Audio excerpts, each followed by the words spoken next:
नमस्कार दोस्तों, cinema hall में आपका स्वागत है। मैं अजय ब्रह्मत्मज।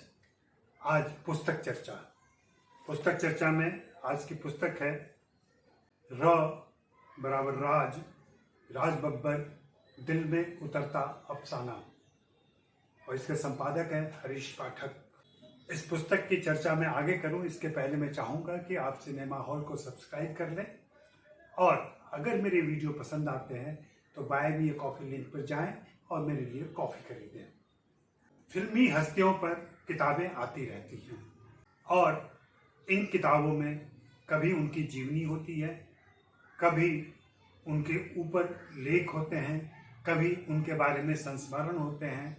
कुल मिलाकर कोशिश यह रहती है कि उस खास व्यक्तित्व, उस खास कलाकार, उस खास फिल्मी हस्ती के बारे में हम थोड़े विस्तार से जान सकें। फिल्म कलाकार और फिल्म पत्रकारिता की वजह से अमूमन भारतीय समाज में ज़्यादातर पाठक और दर्शक इन कलाकारों के बारे में ऊपरी तौर पर सारी जानकारी रखते हैं, लेकिन थोड़े गहरे उतरने पर पता चलता है उनके संघर्ष के बारे में, उनके अकेलेपन के बारे में, उनकी दुविधाओं के बारे में, उनकी आकांक्षाओं के बारे में और उनके सपनों के बारे में। यह पुस्तक कुछ ऐसे ही सपनों के भेद खोलती है। आप देख लीजिए पुस्तक। इसे हरीश पाठक ने संपादित किया है और परलेख प्रकाशन ने इसे प्रकाशित किया है। पुस्तक की कीमत 399 रुपये है। आप इसे अमेजोन से भी हासिल कर सकते हैं, नहीं तो परलेख प्रकाशन से ले सकते हैं। इस पुस्तक के बारे में कुछ भी कहने के पहले मैं संपादक हरीश पाठक की पंक्तियों को दोहराना चाहूँगा। उन्होंने बहुत संक्षेप में और कायदे से अपनी बात रखी है, जहाँ इस पुस्तक की ज़रूरत और महत्व के बारे में वे बातें करते हैं। उनका कहना है, मध्य वर्ग का युवा किसी भी शहर के, किसी भी मोहल्ले के, किसी भी अंधेरे बंद कमरे में अपनी चमक भरी आंखों से जो भी सपना देखता है, उनके दुख सुख, यातना का रंग रूप और घर परिवार की अपनी अपनी सीमा रेखा लगभग एक जैसी ही होती है।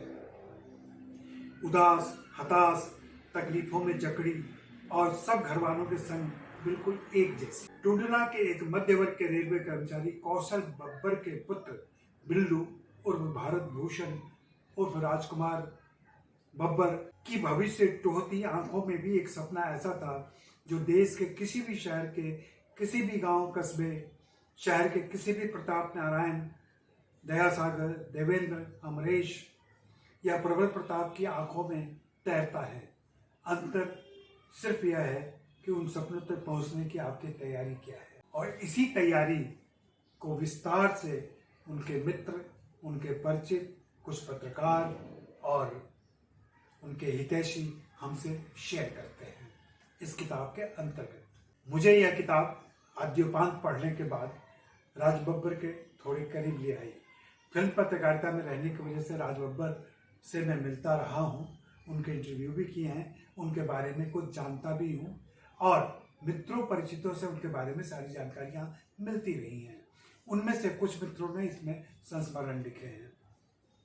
मुझे व्यक्तिगत तौर पर जिन संस्मरणों में ज़्यादा रुचि हुई या जिन्होंने मेरी जानकारी थोड़ी सी बढ़ाई या थोड़ा अलग से कुछ बताया, उनमें मैं चंचल का नाम लूँगा, अरविंद कुमार का नाम लूँगा, राजेंद्र गुप्ता का नाम लूँगा, ओम कटारे का नाम लूँगा, चित्रार्थ, समीर चतुर्वेदी, प्रदीप तनेजा और उदयन शर्मा।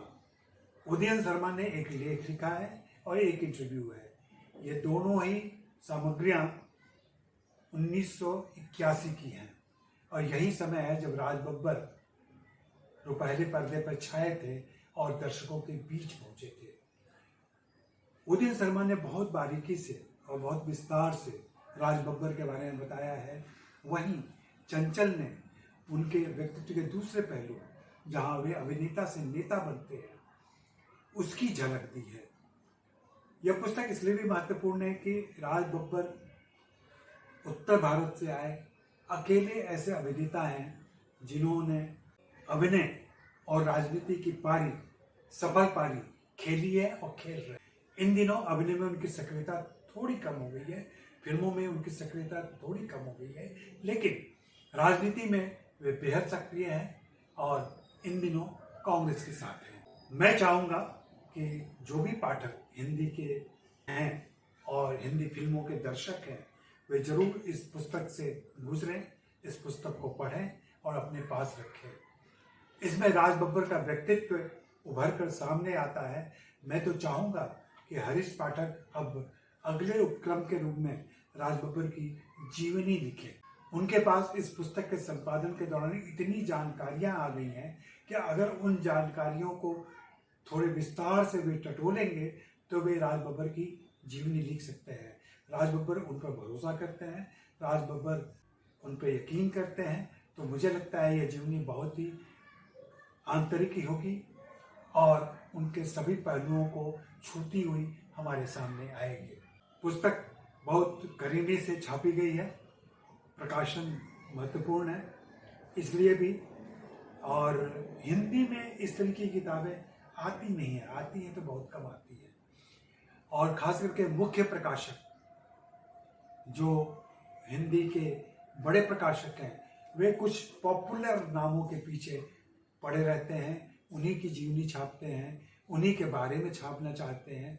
लेकिन राज बब्बर जैसे अलहदे व्यक्तित्व के धनी नेता और अभिनेता पर यह पुस्तक एक बहुत बड़ी जरूरत पूरी करती है, और इसके लिए मैं इसके संपादक हरीश पाठक को धन्यवाद दूंगा कि उन्होंने पूरी संजीदगी के साथ इस पुस्तक को संपादित किया है और राज बब्बर के व्यक्तित्व के विभिन्न पहलुओं को उनके मित्रों, परिचितों और पत्रकारों की नज़र से हमारे सामने रखा है।